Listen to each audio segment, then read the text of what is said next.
Hi boys, welcome back to the second session of online classes, biology online classes. In the last session we have come up to the structure, we have seen about the structure of neuron, about myelin sheath we have completed. In this session we are going to see about how impulses are generated. Impulses means, in a simple English we can say messages. You know that there are specialized receptor cells in the sense organs. We have studied about that. One example I will give: in the eye, photoreceptors are there, olfactory receptors there in the nose, taste receptors in the tongue. Like that, there are so many receptors. These receptors receive stimuli and they generate impulses. These impulses are carried to the brain through the spinal cord. In this session, we are going to see about how impulses are generated. We will start with that. And as you know, the nervous system, it controls and coordinates all the activities. So, formation of impulses or generation of impulses, it is also carried out with the help of the nervous system. What do you mean by impulses? Very simple. These are messages conducted through nerves. Messages conducted through nerves are called impulses. And these impulses, these impulses are transmitted from one neuron to another in the form of electric charges. That we have to quote that. Remember, these impulses are transmitted from one neuron to another neuron in the form of electric charges. And let's discuss about that. How it is very simple. It is quite simple but very important it is. And here the picture, it shows the axon. You all know about axon. Axon is the longest cell extension. Longest extension from the cell body of a neuron. This is a part of, this picture depicts the part of axon. And like all other cells, all the cells on both sides of the plasma membrane, they have different electric charges. Here we can see the axon. This axon, the outer surface of the plasma membrane of the axon, this is the plasma membrane. The outer surface of the plasma membrane of the axon of a neuron, it is positively charged. You can see this positive charge. And inside the axon, it is negative charge. So there is difference in charges on both sides of the plasma membrane. In the cell, we call this as plasma membrane. And here, both sides, they have different charges. Outside it is positive, inside it is negative. And what is the reason for this? Why there is difference in charges? The reason is the difference in the distribution of certain ions. You have heard about ions in your chemistry classes. So there are ions, different types of ions are there on both sides of the plasma membrane, inside the axon and outside also. So these ions are not distributed evenly, equally. That is the reason for difference in charges. You will see about this in detail. As in all cells, like all cells, opposite electric charges exist on either side of the plasma membrane, in receptor cells as well. I told rods and cones or photoreceptor, it has the ability to receive light. So these cells, on both sides, they have different charges. And there are different ions. Ions like sodium ion, potassium ion, and also negatively charged proteins. They are not distributed evenly on both sides of the plasma membrane. What are the ions we have? Ions like sodium ion, potassium ion, and negatively charged proteins. They are not evenly distributed. And the axoplasm means, the term means, in cell it is called a cytoplasm. Inside the cell membrane there is cytoplasm. The same material, when it is inside the axon, it is called axoplasm. The axoplasm inside the axon contain high concentration of potassium. We will check this here in this picture. Consider this as the axon. This is plasma membrane. This is plasma membrane. This is plasma membrane. This plasma membrane, outside, the sodium ion, negatively charged sodium ions are present more. Negatively charged sodium ions are present more outside the axon. And outside the axon, the potassium ions are less. Sodium ions are more and potassium ions are less. But in the case inside, if you go to the inner part of the axon, you can see the number of potassium ion is more, but sodium ion it is less. So here potassium less, here potassium more. Here sodium more, sodium is negatively charged ions, here it is very less. In addition to this potassium and sodium ion, negatively charged protein molecules are also there in the axoplasm. So here in this picture you can see the ions are not equally distributed on both sides of the plasma membrane of the axon. This is the reason for the difference in charge on both sides of the axon. So here potassium ion, here sodium ion, negative charge, here positive charge, less, here more. Inside potassium ion positive charge it is more, sodium ion negatively charged it is less. So here we see the axoplasm inside the axon contain high concentration of potassium and negatively charged proteins and low concentration of sodium, as I have mentioned you. And the fluid outside the axon and axon in the porthulladu contains low concentration of potassium and high concentration of sodium ion. So what happens? Thus form a concentration gradient. Concentration gradient means difference in concentration. They are not equally distributed. Then what happens? Let us see how so this is about what happens before the stimulus. Before the stimulus reach the axon, the condition of the axon.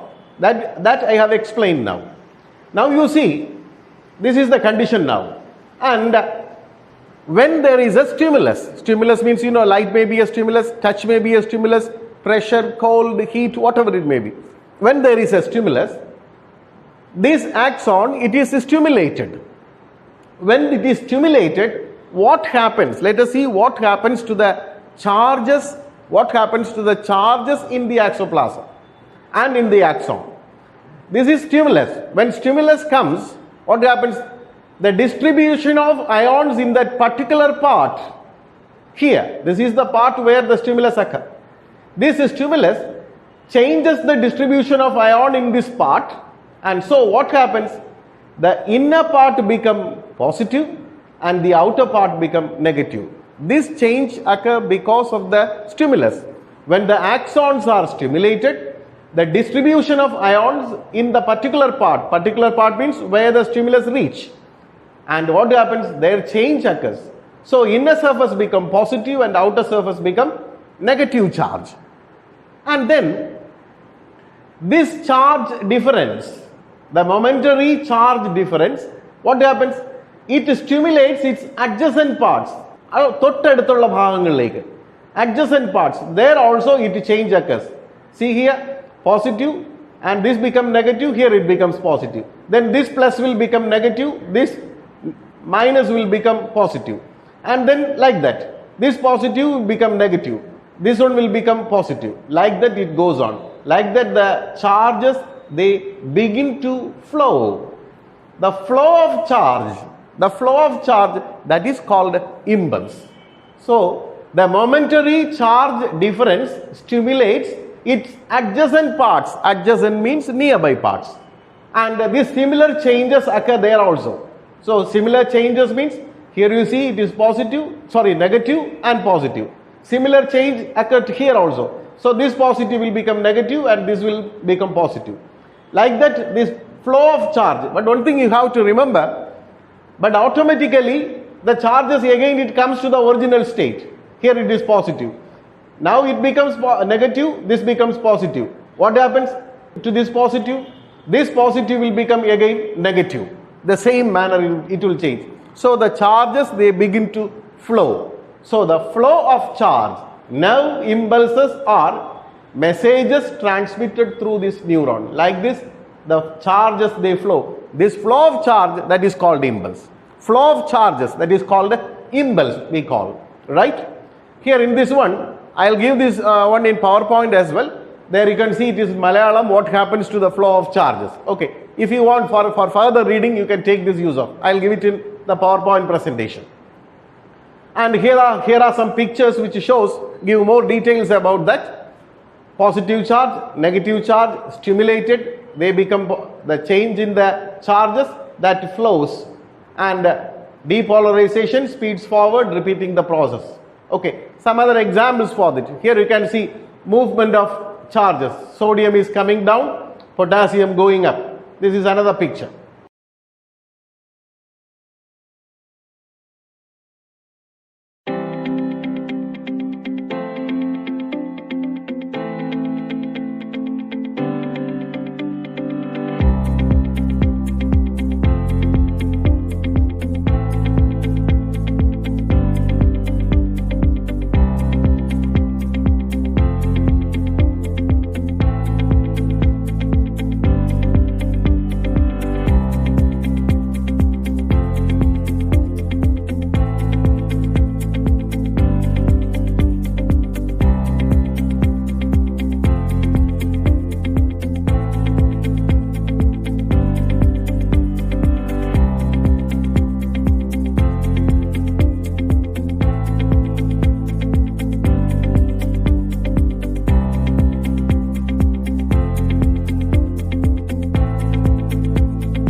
ഉദ്ദീപനങ്ങളെ സ്വീകരിക്കാൻ കഴിയുന്ന കോശങ്ങളാണ് ഗ്രാഹികൾ.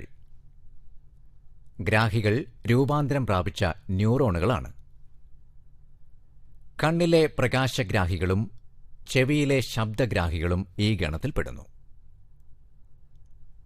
മറ്റു കോശങ്ങളിലേതുപോലെ ഗ്രാഹീകോശങ്ങളെയും ആവരണം ചെയ്തിരിക്കുന്നത് plasma സ്തരമാണ്. Plasma സ്തരത്തിനുള്ളിൽ കോശദ്രവ്യവും പുറമേ കോശാന്തരദ്രവവുമാണുള്ളത്. Plasma സ്തരത്തിന്റെ ബാഹ്യഭാഗത്ത് positive ചാർജും ഉൾഭാഗത്ത് കോശദ്രവ്യത്തിൽ negative ചാർജും നിലനിൽക്കുന്നു. ഇതൊരു സന്തുലിതാവസ്ഥയാണ്. എന്നാൽ ഈ സന്തുലിതാവസ്ഥ സ്ഥിരമല്ല.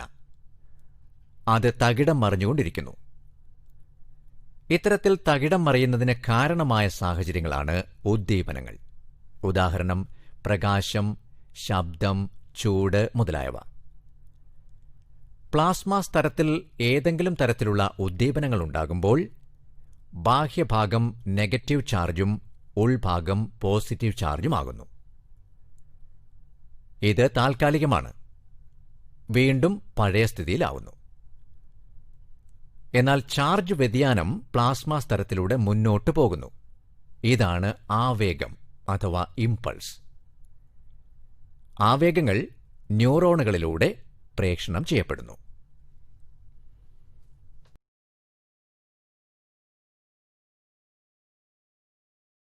So here we will see how this is the flow chart.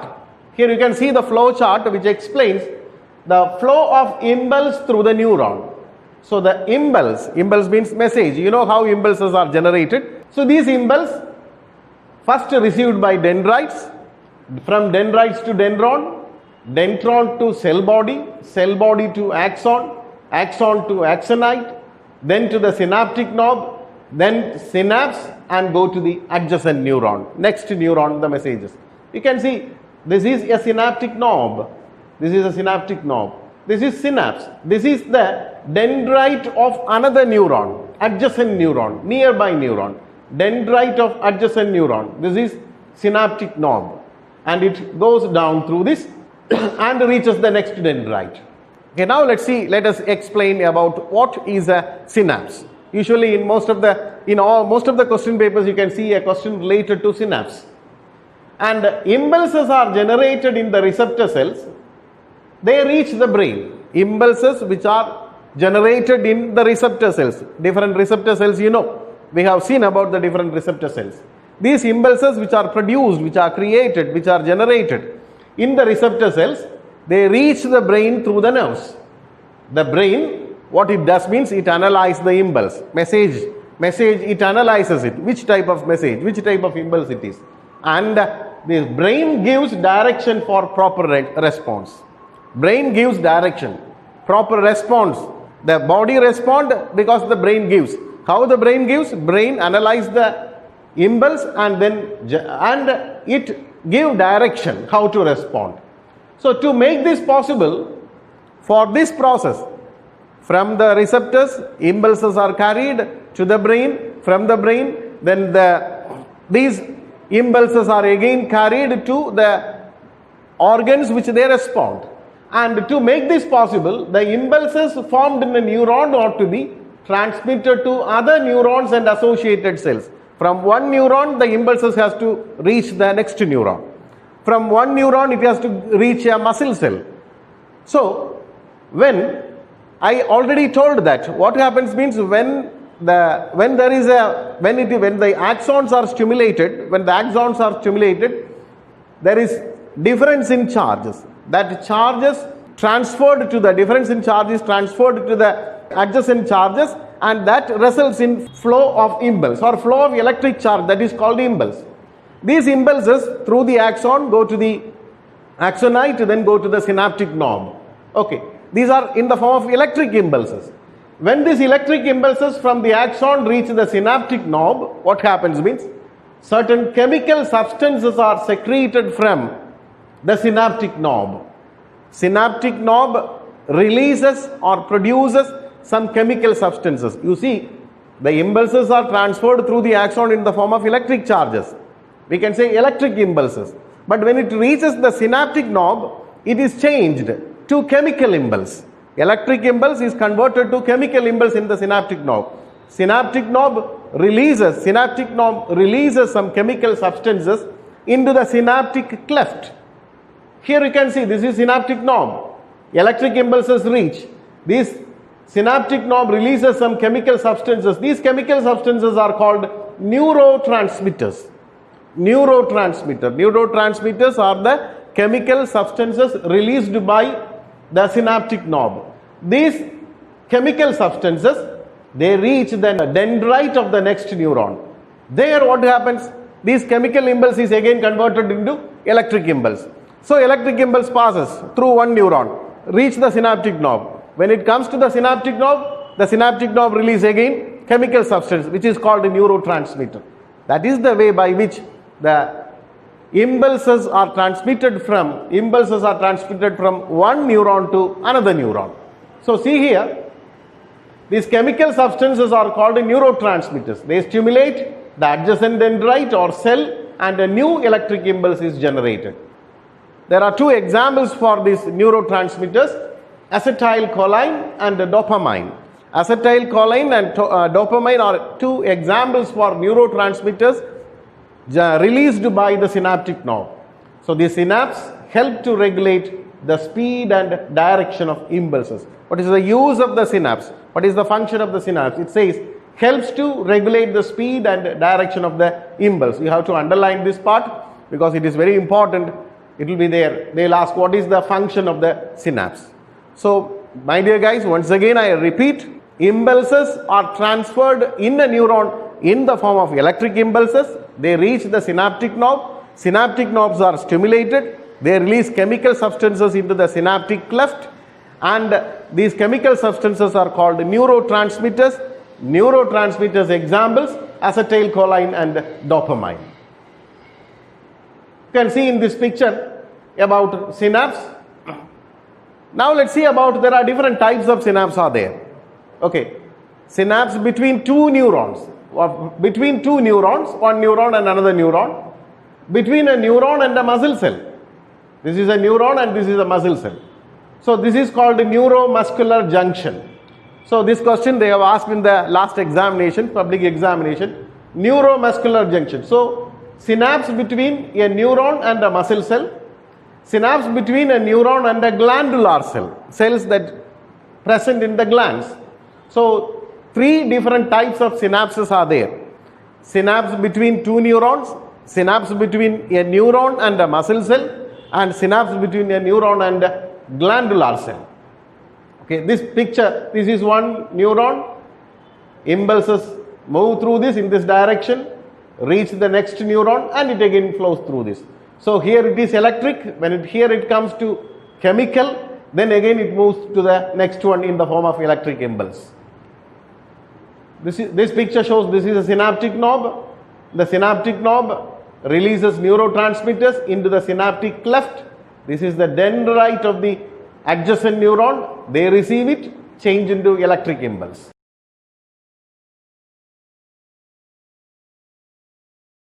Now let's move into the next part, that is types of neuron. Okay, there are different types of neurons are there. On the basis of the direction of impulse പോകുന്ന direction അനുസരിച്ച്, on the basis of the direction of impulse, the neurons are classified into two. The first one is sensory neuron, second one is motor neurons. Okay, what do you mean by sensory neurons? Very simple. The sensory neurons, they carry impulses to the brain and the spinal cord from the receptors. From the receptor cells or from different parts of the body, they carry impulses to the brain or spinal cord. That neurons are called sensory neurons. And the next one is motor neurons. Motor neurons carry impulses from the brain and spinal cord to various parts of the body. From brain and spinal cord to different parts of the body. They are motor neurons. Sensory neurons carry impulses to the brain and spinal cord from different receptors. Okay, so two types of neurons, sensory neurons, motor neurons. Sensory neuron, on the basis of the direction of impulses, there are two types of neurons. Sensory neurons carry impulses to the brain and spinal cord. In this picture you can see From different parts of the body, sensory nerves or sensory neurons carry messages to the brain and spinal cord. And from the brain and spinal cord, impulses are carried through motor nerves or motor neurons. Okay, sensory nerves, motor nerves. Sensory nerves are made up of sensory neurons. Motor nerves are made up of motor neurons. Okay, now let's see. I have used the term nerves. What do you mean by a nerve? Right? Very simple it is. It's group of axons. You all know what are axons. It is the longest cell extension. Group of axons are nerve fibers, that is called nerves. Group of axons are nerve fibers, it is called nerves. These nerves are covered by a connective tissue. This is connective tissue, right? Axons are there, they are covered by a connective tissue, that is called a nerve. Okay. So nerve means group of axons or nerve fibers, and they are covered by connective tissues. Now let's see about the different types of nerves. First we will see about sensory nerve. We have seen about sensory neuron. This is sensory nerve. Sensory nerves are made up of sensory nerve fibers. What they do means they carry impulses from various parts of the body to the brain or spinal cord. Carry impulses from various parts of the body to the brain or spinal cord. Sensory nerves. Example, optic nerve is a sensory nerve. In your textbook it is not given, but it is better you note it down. Optic nerve, auditory nerve, olfactory nerve. Optic nerve is the nerve that carry messages from eye to the brain. Auditory from ear to brain. Olfactory from nose to brain. These are all sensory nerves. The next one is motor neuron. They are made up of motor nerve fibers. And example, what they function is carry impulses from brain or spinal cord to different parts of the body. Example, hypoglossal nerve or 12th cranial nerve. You can see this.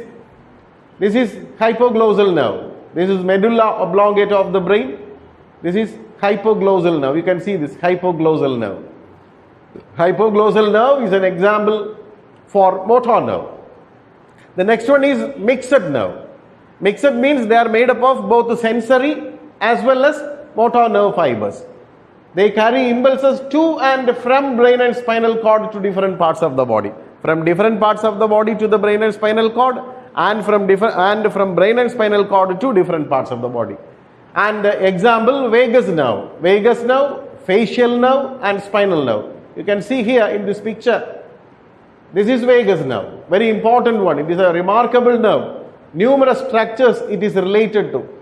Related to the throat, that is related to the pharynx, larynx, voice box, windpipe, to the lungs, to the heart, liver, stomach, kidney, spleen, small intestine, to all these parts, these are connected from the brain. That is vagus nerve, right? And it is an example for a mixed nerve. Facial nerve, another one example for mixed nerve. You can see this facial nerve. Control the muscle of facial expressions. Functions in the conveyance of taste sensations. That is facial nerve, another example for mixed nerve. Spinal nerve, you can see this is spinal nerve. 31 pairs of spinal nerves are there. It is another example for mixed nerve. Alright, now we are moving on to the very important part of the unit, that is the nervous system. You all know very well that the nervous system controls and coordinates all activities in our body. Everything is controlled by the nervous system. This nervous system, it is divided into two, that is central nervous system and the peripheral nervous system. Central nervous system and the peripheral nervous system. Central nervous system, CNS. Central nervous system, peripheral nervous system, PNS. What are the constituent parts of the central nervous system? Central nervous system, it consists of brain and the spinal cord. Brain and spinal cord together form central nervous system, CNS. The cranial nerves and the spinal nerves, 12 pairs of cranial nerves and 31 pairs of spinal nerves form the peripheral nervous system. Once again I repeat, so the nervous system divided into CNS and PNS, central nervous system and the peripheral nervous system. Central nervous system is made up of brain and spinal cord. Peripheral nervous system is made up of cranial nerves and spinal nerves. Cranial nerves 12 pairs, spinal nerves 31 pairs. And in this picture you can see central nervous system, brain and spinal cord together forms central nervous system. Cranial nerves 12 pairs. Cranial means nerves that arise from the brain. Nerves that arise from the brain, they are called the cranial nerves. from the spinal cord. The nerves that arise from spinal cord are called the spinal nerves. So cranial nerves 12 pairs, spinal nerves 31 pairs together form the nervous system. So central nervous system and peripheral nervous system. Hope it is clear now. This picture shows nervous system, CNS and PNS, brain and spinal cord. This flow chart you note it down in your notebook. It's better. It will help you.